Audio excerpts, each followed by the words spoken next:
Hey, first grade. I hope you're having a marvelous Monday today and you're ready to get started with some math. So we're going to look at some number sentences today that I'm going to have you solve, and each one of these number sentences has one of the math fact strategies that you could use that we're learning for the month of January. And I was going to say February, but not February, for just January. But those two math fact strategies are the +1 and +2 math fact strategy. So let's take a look at these together. Okay, so each one of these has a +1 or +2 somewhere in it. What I want you to do is press pause and see if you can solve these math facts using the math fact strategies, and then we'll check them together. So press pause and get your answers. Okay, so the first one we had was 1 + 2 + 7. You could have done a few different things to solve this. You may have seen this math fact right here, 1 + 2, and already known it. You could have used the +2 math fact strategy. So start with 1 and then add 2 and gone, okay, I just got to go up 2. So 1, 2, 3 to get 3. Or you may have flipped it around and said 2 + 1 and used the +1 strategy and just moved up 1 to get 3. So either way, you could have gotten 3 and then add 7. We know 3 and 7 or 7 and 3 makes 10. So for the second part, I used the making 10 strategy to solve that part. You may have done this a different way and said, oh, I know 1 + 7 or 7 + 1, that's 8. And then add 2 more, 8 and 2 makes 10. So you could have started the problem or solved it in a few different ways, and those are just 2 of the ways. Let's look at the next one. 2 + 5 + 1. So for this one, I always like to do the +1s. I could have said, what is 5 + 1? 5 + 1 is 6, and then do 6 + 2. So I start with the larger number 6 and go up 2. 6, 7, 8. You could have done that in a different order, but your answer, no matter what, still should have been 8. And then finally, we had 10 + 1. Remember, with the +1 math fact strategy, you're just moving up 1. So what is 1 more than 10? 11. 10 + 1 equals 11. So you should have gotten these answers. How did you do? All right, let's move on to our word problem for the day. And I'm going to put our apps check board out here.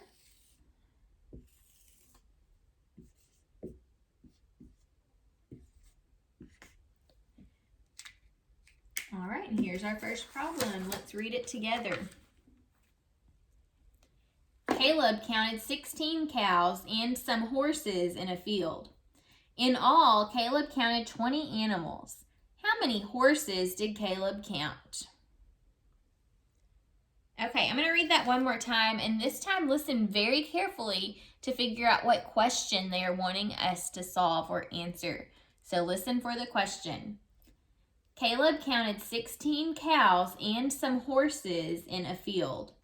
In all, Caleb counted 20 animals. How many horses did Caleb count? Did you hear the question? How many horses did Caleb count? See, it ends with a question mark. Okay, let's read back through now and figure out what's going to be important to help us figure out how many horses he counted. Okay, so Caleb counted 16 cows and some horses in a field. So I know for sure some horses, that's important. But some, is that a number? No, that doesn't tell us how many. Some is kind of like a question mark. We know he counted for sure 16 cows, but we know only some of them were horses that he had counted. So let's keep reading. In all, Caleb counted 20 animals. Okay, so in all, after he was done counting, he had counted 20. And out of those 20, we know 16 of them are cows. We got to figure out how many were horses. This is kind of a tricky problem. Let's see what we're working with. Let's plan it out. Okay, so I'm going to write a number sentence for what I'm hearing in this problem. I'm hearing Caleb counted 16 cows and some horses. So he counted 16 cows and then some of them were horses. We don't know how many, so I'm going to leave it blank. In all, that's another word for total or all together, he counted 20. And we want to know how many horses he counted. So this is what I'm hearing we need to solve. 16 plus something equals 20. Okay, so let's solve it because we know we're going to have to add, right? But we don't know what to add, so that's tricky. Whenever you're trying to solve a missing addend, this is called a missing addend because it's missing, you have to subtract to figure that out. So we're actually going to be doing 20 minus 16 to figure out what goes in the blank. So let's solve it. The first way I think I'll solve it today is by just drawing out a picture. So I've got to, you know what, I'm going to show you two different ways, solving and checking. Let's start by drawing 20 minus 16. So 1, 2, 3, 4, 5, 6, 7, 8, 9, 10, 11, 12, 13, 14, 15, 16, 17, 18, 19, 20. Okay, and then I need to take away how many? 16. 1, 2, 3, 4, 5, 6, 7, 8, 9, 10, 11, 12, 13, 14, 15, 16. How many are left? 4. It looks like 20 minus 16 is 4. Now, to check my work, I'm going to go over here and check it like this and put 16 plus 4, put it in the blank, and see, does it really equal 20? If it does, I'll know 4 is the correct answer. Okay, so I'm going to do 16. 1, 2, 3, 4, 5, 6, 7, 8, 9, 10, 11, 12, 13, 14, 15, 16. And then I want to add 4. 1, 2, 3, 4. And if I add these all together, I should get 20. 1, 2, 3, 4, 5, 6, 7, 8, 9, 10, 11, 12, 13, 14, 15, 16, 17, 18, 19, 20. I did get 20. So, since I was able to take what I figured out over here and put it in the blank and get 20, I know 4 is the correct answer. So remember, it's 4 what? How many horses did Caleb count in all? He counted 4 horses. And if I replace the sum now with the word 4, it should all make sense. Caleb counted 16 cows and 4 horses in a field. In all, Caleb counted 20 animals. Did that work? Yes. So we know 4 is the missing addend. It was how many horses Caleb counted. Okay, we're going to move on to our lesson now. Last week in first grade, you learned about coins, and you learned about recognizing them and their value. This week, we're going to work on counting collections of coins. Let's review the names of the coins first. And I know teaching coins is a little bit hard to teach on a video like this, but we're going to do our best. So what is the name of this coin here? There's the tail side, here's the head side. What is the name of this coin? This is the penny. And the penny is worth 1 cent.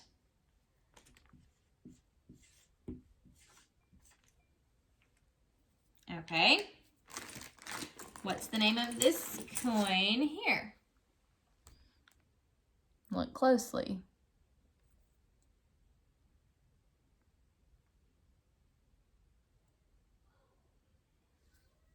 This coin is the nickel.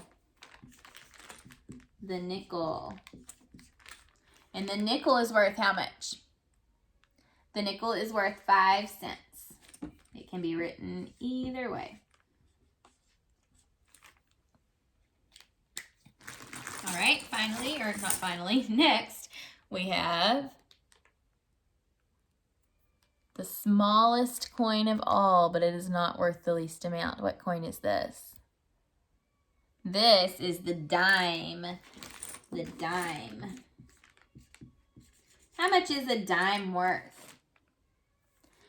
A dime is worth 10 cents. And we write 10 cents like this with the cent sign, or it can be written with the dollar sign and written like this.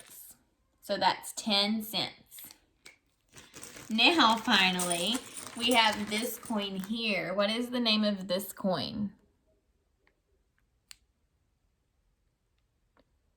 This coin is the quarter. This is a quarter.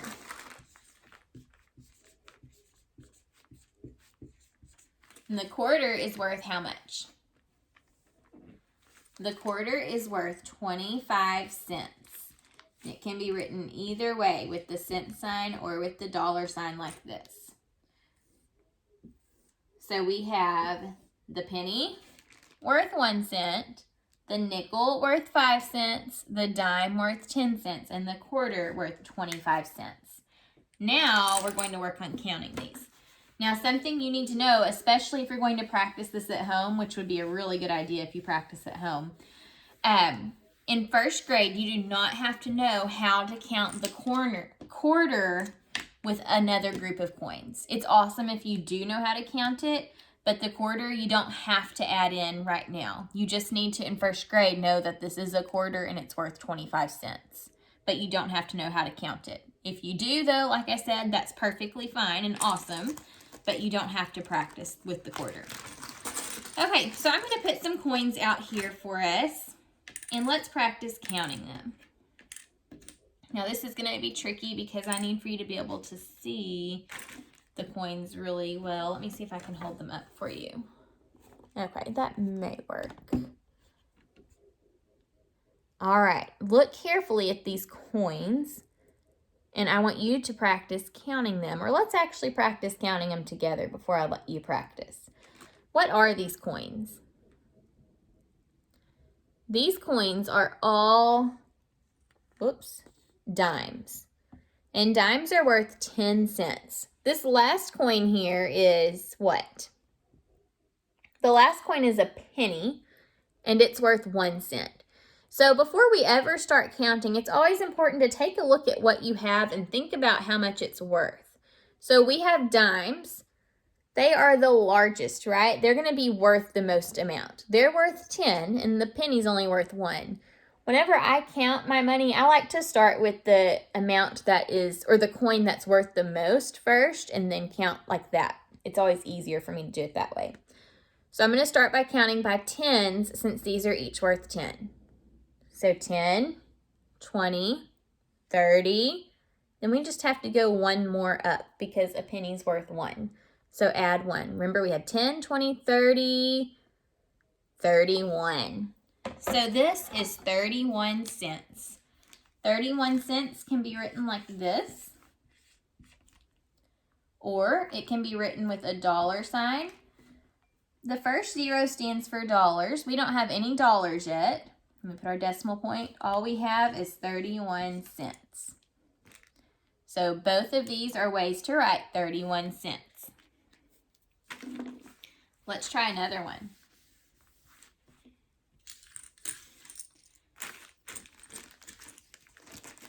Let me put some money out here for you.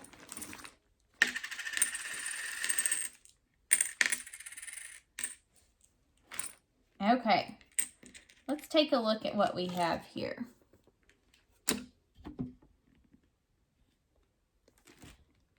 Can you tell what these coins are? So these coins here are all the same. It's just this one has the head side up. But see, the tails is the same. This is the heads. So all of these coins are the same. What are those coins? Those are all nickels.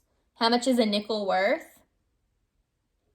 A nickel is worth 5 cents. So we're going to be counting by fives when we count those coins. What are the other coins that I have left?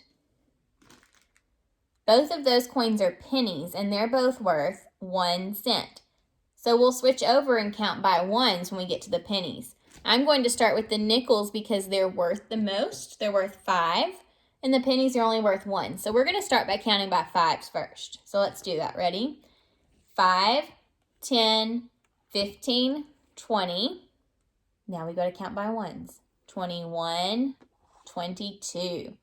So this amount of coins here is 22 cents. We can write 22 cents 2 ways.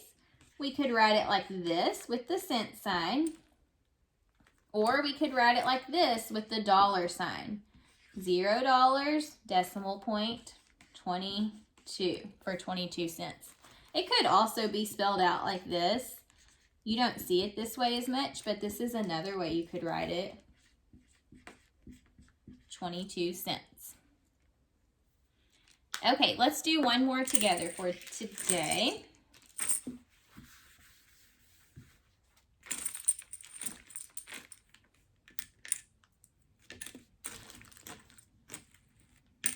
Hold on, let me get everything I want you guys to count out before you start.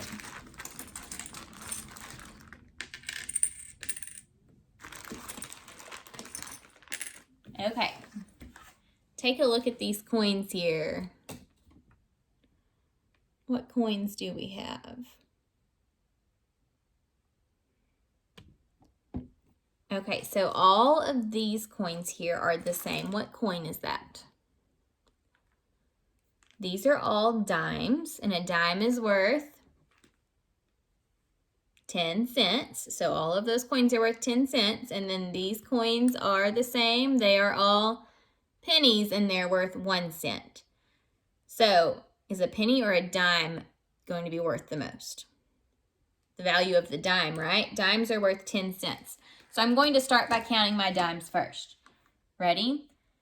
10, 20, 30, 40, 50, and now we count by ones. 51, 52, 53, 54. So this is 54 cents. We can write it like this with the cent sign. Remember, the cent sign always comes last. Or if you write it with the dollar sign, that's when you put the dollar sign first. 0, decimal point 54. It's 54 cents. Okay, that's all we're going to practice for today, but it would be really, really awesome if you could get some coins out at home and practice counting the coins. Just remember, you don't have to put quarters in there in first grade. You just need to be able to count pennies, nickels, and dimes together. So see if you can practice those at home, and we'll get some more practice in together tomorrow. See you then. Bye.